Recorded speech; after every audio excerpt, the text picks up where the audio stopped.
歡迎收聽渣打市場快訊。渣打銀行播客系列隨時隨地為你提供市場觀點同分析。歡迎嚟到渣打投資觀點。上個星期同大家分享過，美國地方選舉過後，政府好有機會結束停擺。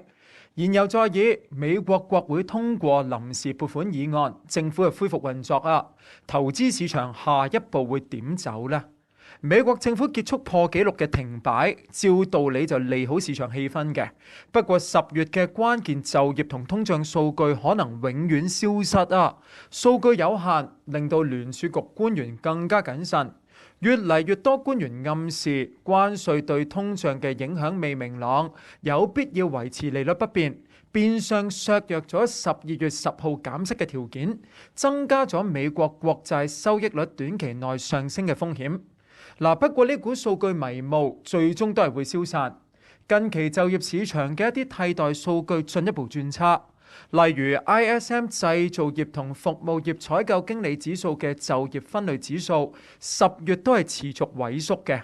小型企業招聘計劃自5月份以嚟第一次下降。近幾個星期，多個州份嘅首次申領失業救濟人數都係上升。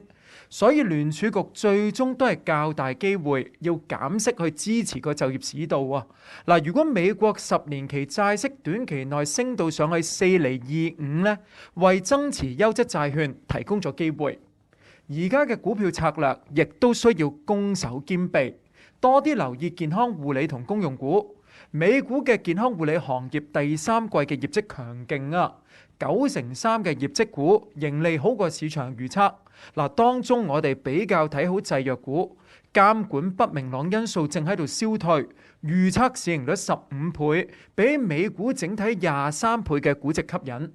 公用股估值亦都有明顯嘅折讓，受惠於人工智能投資帶嚟嘅數據中心建設，盈利增長穩健。今集時間嚟到呢度先，感謝你嘅收聽。如果你對以上嘅內容感到興趣，記住點讚同埋分享。